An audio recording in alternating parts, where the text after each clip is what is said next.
నమస్కారం. ఇది సంగతికి స్వాగతం. విమాన ప్రయాణం ప్రతి ఒక్కరి కల. జీవితంలో ఒక్కసారైనా విమానం ఎక్కాలని భావించేవారు ఎందరో ఉన్నారు. ఇన్నాళ్ళు దేశంలో అదో కోరిక మాత్రమే. ఇప్పుడు సాధారణం. దూసుకుపోతున్న ఆర్థిక వ్యవస్థకు సమాంతరంగా వృద్ధి చెందుతోంది దేశీయ విమానయాన రంగం. ఒకప్పుడు ధనికులకు మాత్రమే అందుబాటులో ఉన్న ఆకాశయానం మధ్యతరగతికి చేరువైంది. చౌకగా మారిన టికెట్ ధరలు, నగరాల మధ్య పెరిగిన అనుసంధానం, విమానయాన సర్వీసులు అందించే సంస్థల పెరుగుదల వెరసి కలగా మిగిలిపోయిన విమాన ప్రయాణాన్ని సామాన్యుడి చెంతకు తెచ్చింది. గతంలో ఎప్పుడూ లేనంత జోరుగా దూసుకుపోతోంది ఆ రంగం వృద్ధి రేటు. ఆపరేటర్లు పోటాపోటీగా ప్రయాణికుల్ని తరలిస్తూ మరింత ముందుకు తీసుకెళ్లే ప్రయత్నాల్లో ఉన్నారు. ప్రభుత్వాల ప్రోత్సాహకాలు వారిలో కొత్త ఉత్సాహం నింపుతున్నాయి. ఉడాన్ వంటి పథకాలైతే కొత్తగా రెక్కలొచ్చనే అనేలా చేస్తున్నాయి. ముఖ్యంగా మన తెలుగునాట గగన విహారం ఇంత అందుబాటులోకి రావడానికి కారణాలేంటి? భవిష్యత్ ఎలా ఉండబోతోంది?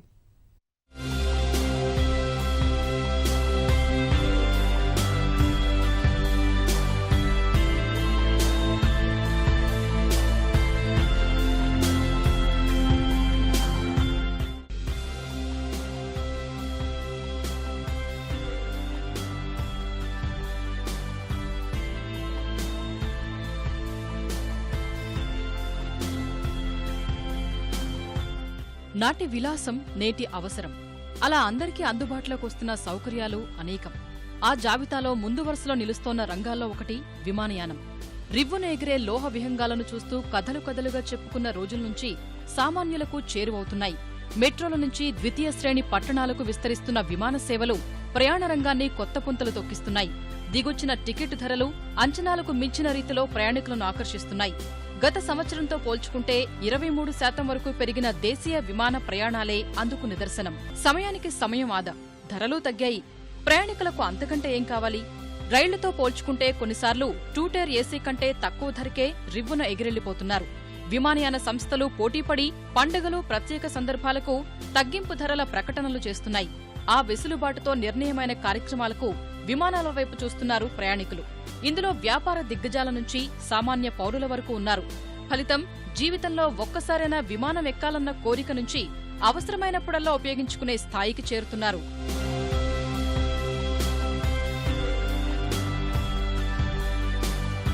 పౌర విమానయాన శాఖ గణాంకాల ప్రకారం 77 లక్షల మంది ప్రతి నెలా విమానయానం చేస్తున్నారు. పెరిగిన విమాన సేవలు, నగరాల మధ్య అనుసంధానత కలిసి వస్తున్నాయి.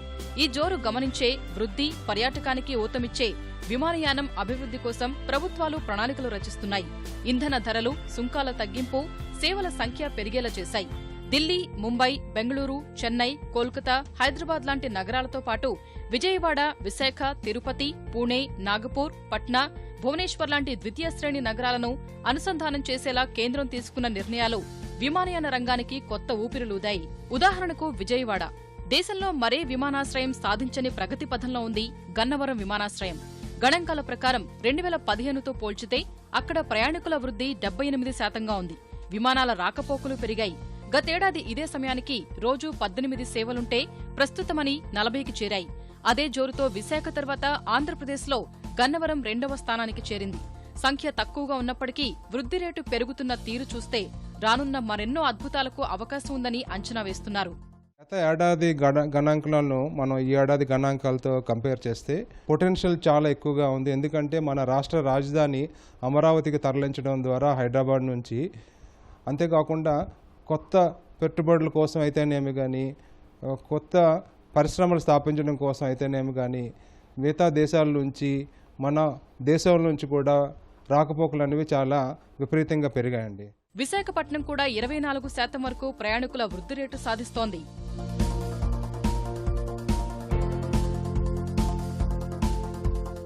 అవసరాలకు అనుగుణంగా దేశంలోని వివిధ ప్రాంతాలను ఈ పరిధిలోకి తెచ్చేందుకు ప్రైవేటు ఆపరేటర్లు ముందడుగేశారు. రాజమండ్రి, కడప లాంటి చిన్న విమానాశ్రయాలకు సేవలు నడిపేందుకు విమానయాన సంస్థలు ముందుకు వస్తున్నాయి. ఆంధ్రప్రదేశ్లో పుట్టపర్తి, తాడేపల్లిగూడెం విమానాశ్రయాల అభివృద్ధికి ప్రయత్నాలు జరుగుతున్నాయి. ఇంతకుముందు రీజనల్ షెడ్యూల్డ్ ఆపరేటింగ్ లైసెన్స్ నుంచి ఈ మధ్య షెడ్యూల్డ్ ఆపరేటింగ్ పర్మిట్ వచ్చింది ఎయిర్ కోస్టాకి. దాని ఉద్దేశం ఏంటంటే ప్రస్తుతానికి ఓన్లీ సౌత్ ఇండియాకే పరిమితమైన ఎయిర్ కోస్టా ఇక ముందు ఆల్ ఇండియాగా టోటల్ పాన్ ఇండియా లైసెన్స్ అంటారు. ఇండియా వ్యాప్తంగా ఏ స్టేషన్కైనా ఆపరేట్ చేయడానికి కావాల్సిన లైసెన్స్ వచ్చింది. మేబీ త్వరలో ఒక 6 నెలల లోపల ఒక రోడ్ మ్యాప్ తయారు చేస్తున్నాము. అలాగే దానికి తగ్గట్టుగా కొత్త స్టేషన్స్ను ఎంపిక చేస్తున్నాము. స్వతంత్రం తర్వాత మొదటిసారి కేంద్ర ప్రభుత్వం తీసుకుని వచ్చిన సమగ్ర పౌర విమానయాన విధానము వారికి కొండంత బలాన్ని ఇచ్చింది. ఆ విధానంలో ముఖ్యాంశాలు చూస్తే భారతదేశం 2022 కల్లా 3వ అతిపెద్ద పౌర విమానయాన విపణి కావాలి. ప్రస్తుతం 9వ స్థానంలో ఉంది. 8 కోట్లు ఉన్న దేశీయ టికెట్ల బుకింగ్ 2022కి 30 కోట్లకు పెరగాలి. షెడ్యూల్డ్ వాణిజ్య విమానయాన సేవలు నడుస్తున్న విమానాశ్రయాల సంఖ్య ప్రస్తుతం ఉన్న 77 నుంచి 2019 కల్లా 127కు పెంచాలి. సరుకు రవాణా పరిమాణం 2027 కల్లా 4 రెట్లు పెరిగి 10 మిలియన్ టన్నులు అవ్వాలి. సామాన్యులకు చేరువవ్వాలి. దేశీయంగా గంటలోపు ప్రయాణానికి 2500తోనే ప్రయాణించేలా ప్రాంతీయ అనుసంధాన పథకం ప్రవేశపెట్టాలి. 2025 కల్లా 3.3 లక్షల మంది నిపుణులను అందుబాటులోకి తీసుకురావాలి. కొత్త విమానాశ్రయాలు, హెలీపోర్ట్లు అభివృద్ధి చేయాలి. ప్రభుత్వ విధానానికి అనుగుణంగా వచ్చిన ఉడాన్ పథకం మరిన్ని ఆశలు రేకెత్తిస్తోంది. ఆ పథకం అమల్లోకి వస్తే కనీసం 50% సీట్లు 2500 రూపాయలకే కేటాయించాలి. టికెట్టు ధరలను ఎప్పటికప్పుడు సమీక్షిస్తుంటారు. ఉడే దేశ్ కా ఆమ్ నాగరిక్. ఉడాన్ అంటే సామాన్యులకు విమానయానమని అర్థం. హెలికాప్టర్ సేవలు ఈ పథకం పరిధిలోకి తెచ్చే ఆలోచనలో ఉన్నారు. జనవరి నుంచి ఉడాన్ అమల్లోకి రానుంది. విమానాలు అసలు నడపని, తక్కువగా నడుపుతున్న నగరాలకు విమానాలు పంపాలన్నదే ఉడాన్ ప్రధాన ఉద్దేశం. హెలికాప్టర్లలో అరగంట ప్రయాణానికి 2500, గంట ప్రయాణానికి 5000 రూపాయల చొప్పున గరిష్ట ధరలుంటాయి. ఇప్పుడు కంపేర్ టు మనం ఎయిర్ కండిషన్ ట్రైన్ ఛార్జెస్ కింద ఫ్లైట్ ఛార్జెస్ కూడా పెద్ద డిఫరెన్స్ లేకుండా పోతుంది. వాడు 2500 రూపాయలు అనేది చెందితే కామన్ మ్యాన్ కూడా ఫ్లైట్ ఎక్కడానికి అవకాశం ఉంది.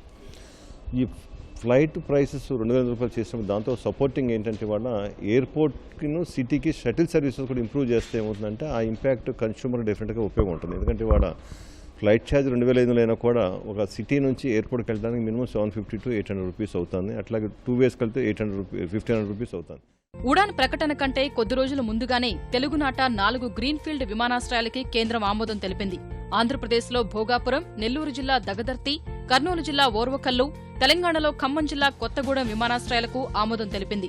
వీటిల్లో భోగాపురం అంతర్జాతీయ విమానాశ్రయం మొదటి దశలో ఏడాదికి 63 లక్షల మంది ప్రయాణికుల సామర్థ్యంతో నిర్మించాలని ఆంధ్రప్రదేశ్ ప్రభుత్వం తలపెట్టింది.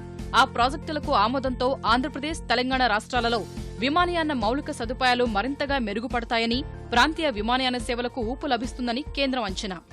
ఇవాళ రాత్రిపూట ఢిల్లీలో 7:50 ఫ్లైట్ బయలుదేరితే విశాఖపట్నం వచ్చి 9:50 విశాఖపట్నం వచ్చి ఇక్కడి నుంచి రాత్రి 10:50 హైదరాబాద్ వెళ్ళి మర్నాడు పొద్దున 6:30 వస్తుంది. ఇలాంటి కార్యక్రమాలు చేయడం వల్ల ఏమవుతుందంటే ఈ విశాఖపట్నంలో ఉండేటువంటి ప్రజలు హైదరాబాద్లో కానీ ఢిల్లీలో కానీ పనిచేసుకోవాలంటే పొద్దున్నే 6 గంటలకు ఢిల్లీ వెళ్ళి సాయంత్రం రాత్రి 9 గంటలకు విశాఖపట్నం తిరిగి వచ్చే ప్రాంతం కనుక ఉంటే ఆ ఊర్లో ఖర్చు పెట్టే 5000 రూపాయల హోటల్ ఖర్చు పెట్టే డబ్బులు కూడా మిగిలి తక్కువ డబ్బులతో ఇంటికి చేరుకోవచ్చు. విమాన రంగంలో ఎక్కువ మంది కనుక దాని విమానం వాడుకోవటం వల్ల వాళ్ళ యొక్క విమాన రంగం వాళ్ళకు కూడా ఖర్చు తగ్గింది. అదృష్టం కొద్దీ ఏంటంటే ATF ఎయిర్ ట్రాఫిక్ ఫ్యూయల్ కూడా రేటు తగ్గటం వల్ల విమాన రంగం బ్రహ్మాండంగా పుంజుకుంది. ఈ దిశగా ఆంధ్రప్రదేశ్ ప్రభుత్వం ఇప్పటికే చర్యలు ప్రారంభించింది.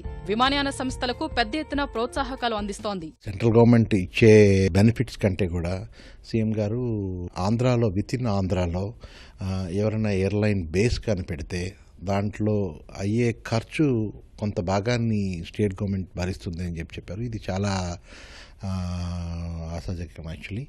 అదే కాకుండా కొంతమంది మా ఎయిర్లైన్ ఆపరేటర్స్ ప్రతి ఎయిర్పోర్ట్ నుంచి పబ్లిక్ ట్రాన్స్పోర్టేషన్ కావాలని చెప్పేసి అడిగారు. దానివలన స్టూడెంట్స్కి కానివ్వండి, ఈ సాఫ్ట్వేర్ పీపుల్ కానివ్వండి, వాళ్ళకి చాలా ఉపయోగపడుతుంది. హైదరాబాద్ అంతర్జాతీయ విమానాశ్రయం దేశంలోనే ప్రయాణికులకు అత్యంత మెరుగైన సేవలు అందిస్తున్న విమానాశ్రయంగా పలు పురస్కారాలను పొందింది. ఏటా 14% వృద్ధితో ఢిల్లీ, ముంబై, బెంగళూరు విమానాశ్రయాల కంటే ముందుంది.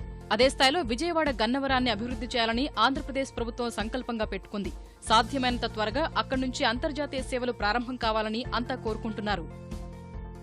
ప్రస్తుతం హైదరాబాద్ నుంచి రోజు వేల మంది వేర్వేరు ప్రాంతాలకు ప్రయాణిస్తుంటారు. 250 నుంచి 500 కిలోమీటర్ల దూరం ఉన్న ప్రాంతాలకు ప్రయాణించేందుకు 6 నుంచి 10 గంటల సమయం పడుతోంది. రాత్రి హైదరాబాద్లో ఆర్టీసీ, ఇతర ప్రైవేటు వాహనాలు ఎక్కితే మరుసటి రోజు ఉదయం గమ్యస్థానాల్లో దిగుతున్నారు. ఈ ప్రదేశాలకు విమానయాన సదుపాయం ఉన్నా ధరలు అందుబాటులో లేక చాలా మంది రోడ్డు మార్గంలోనే ఇప్పటికీ వెళ్లాల్సి వస్తోంది. ఉడాన్ పథకంతో వారిలో చాలా మంది గంటలోపే గమ్యస్థానాలను గగన విహారం చేసే అవకాశం ఉంది. ముందు ఎప్పుడో కెప్టెన్ గోపీనాథ్ ఉన్నప్పుడు డక్కన్ ఎయిర్ డక్కన్ ఉన్నప్పుడు ఎవ్రీబడి కెన్ ఫ్లై అని ఒక ప్రిన్సిపల్ పెట్టుకొని దానికి తగ్గట్టుగా ధరలు తగ్గించారు. బాగా ధరలు తగ్గించడంతో మిగతా ఎయిర్లైన్ కంపెనీలు కూడా ధరలు తగ్గించేదానికి మొగ్గు చూపాయి. ఎందుకంటే కాంపిటీషన్లో వాళ్ళు సర్వైవ్ అవ్వాలి కాబట్టి. అటువంటి పరిస్థితుల్లో విమానయానానికి అందరూ కూడా సిద్ధపడుతున్నారు. ఉదాహరణకు షిర్డీ. హైదరాబాద్ నుంచి షిర్డీకి నిత్యం ఎంతో మంది భక్తులు వెళుతుంటారు. 600 కిలోమీటర్ల పైనే దూరం. రోడ్డు మార్గంలో 12 గంటల ప్రయాణం. అదే షిర్డీకి 130 కిలోమీటర్ల దూరంలో ఉన్న ఔరంగాబాద్ విమానాశ్రయానికి గంటలోనే చేరుకోవచ్చు. తిరుపతి పుణ్యక్షేత్రానికి నిత్యం వేలాది మంది వెళుతుంటారు. దాదాపు 550 కిలోమీటర్ల దూరం.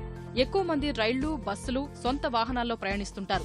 10 నుంచి 12 గంటల సమయం పడుతోంది. విమానంలో చెన్నై లేదా తిరుపతికి గంటలోపే చేరుకోవచ్చు. హైదరాబాద్ నుంచి విజయవాడ బస్సు ప్రయాణం 6 గంటలు, విశాఖకు 12 గంటలు, అక్కడకు విమానంలో గంటలోపే వెళ్లొచ్చు. ఇప్పుడు దేశీయ విమానయానం కోసం మనకు సరిపడా అవసరాలను పెంచుకుంటూ వస్తున్నాము. అంతేకాకుండా అందరి నుంచి వస్తున్న ఒకటే మాట ఏమిటంటే విదేశీ యానం విజయవాడ ఎయిర్పోర్ట్ నుంచి ఎప్పుడు మొదలవుతుందని అందరూ ఎదురు చూస్తున్నారండి. దానికి సరిపడా అవసరాలను కూడా మేము గుర్తించాము. దానికి ముందుగా మనకి airport expansion, airport development plan అనేది ఒక మనము DPR detail project report master plan తయారు చేసుకున్నామండి. దానికి అనుగుణంగా ఇప్పుడున్న డొమెస్టిక్ ఎయిర్పోర్ట్ ఏదైతే తయారు కాబడుతుందో అది పూర్తి కాగానే ఇంటిగ్రేటెడ్ టెర్మినల్ బిల్డింగ్ అనే భవనాన్ని మేము నిర్మాణంలోకి తీసుకొస్తామండి. అది డొమెస్టిక్ అండ్ ఇంటర్నేషనల్ అవసరాలను గుర్తించుకొని రెండింటికి అనుగుణంగా రెండింటికి సరిపడా భవన నిర్మాణం జరుగుతుందండి. ఈ జోరు మరింతగా కొనసాగి అందరికీ విమానయానం చేరువ కావడానికి ఆయా సంస్థల ప్రతినిధులు మరికొన్ని సూచనలు చేస్తున్నారు. వాటిల్లో కొన్ని చూస్తే రాష్ట్రానికి మధ్య పన్నుల్లో వ్యత్యాసం తొలగించాలి. ద్వితీయ శ్రేణి నగరాల్లో 150 రూపాయలు, ఆపై యూజర్ డెవలప్మెంట్ ఫీజులు వసూలు చేస్తున్నారు. ప్రైవేటు ఆధ్వర్యంలో నడుస్తున్న హైదరాబాద్ వంటి విమానాశ్రయాల్లో 500 రూపాయల వరకు వసూలు చేస్తున్నారు. బెంగళూరు, ముంబైల్లో అంతర్జాతీయ ప్రయాణాలకు 600 రూపాయలు వసూలు చేస్తూ ఉంటే శంషాబాద్లో 1900 వరకు ఉంది. అందుకోసం ముందు యూజర్ డెవలప్మెంట్ ఫీజుల రద్దుతో పాటు టికెట్ రుసుములో 10% ఉన్న ఎయిర్పోర్ట్ ఫీజు తీసేయాలని విజ్ఞప్తి చేస్తున్నారు. డిమాండ్ పెరుగుతున్నట్టు కొద్దీ సర్వీసెస్ కూడా పెరుగుతున్నాయి. కాబట్టి ప్రయాణికుల సంఖ్య పెరిగినప్పుడు విమానాల సంఖ్య కూడా ఆటోమేటిక్గా పెరుగుతున్నాయి. అవి పెరగాలి అంటే వాటికి అందరికి కూడా ఇన్సెంటివ్స్ ఇవ్వాలి. ఇంకా ఫ్యూయల్ ఛార్జెస్, సర్ఛార్జెస్ తీసేయాలి, ఎయిర్పోర్ట్ సర్ఛార్జెస్ తీసేయాలి, ఎయిర్పోర్ట్ డ్యూటీస్ తీసేయాలి. ఈ తర్వాత ఈ స్వచ్ఛ భారత్, తర్వాత ఎడ్యుకేషన్ సెస్ట్ అవి తీసేస్తేనే ప్రయాణికుడు వెసులుబాటు ఉంటుంది. అందరూ కూడా ప్రయాణం చేసేదానికి అవకాశం ఉంటుంది. చిన్న చిన్న నగరాల నుంచి గమ్యస్థానాలకు వేగంగా చేరుకోవడానికి విమానయాన రంగంలో కొత్తగా వస్తున్న ఈ మార్పులు ఎంతో ఉపయోగపడతాయి అనడంలో ఎలాంటి సందేహం లేదు. గతంతో పోలిస్తే 3-4 నెలల ముందే టికెట్లు బుక్ చేసుకునేవారు పెరిగారు. ఫలితంగా విమానాల్లో ఆక్యుపెన్సీ రేటు 90%గా ఉంటోంది. టికెట్లు నమోదు చేసుకునేందుకు వీలున్న సమయానికి అత్యంత కనిష్టానికి చేర్చి డైనమిక్ టికెటింగ్ లాంటి అంశాలు తొలగించగలిగితే ప్రయాణికులు మరింత పెరుగుతారని అంచనా.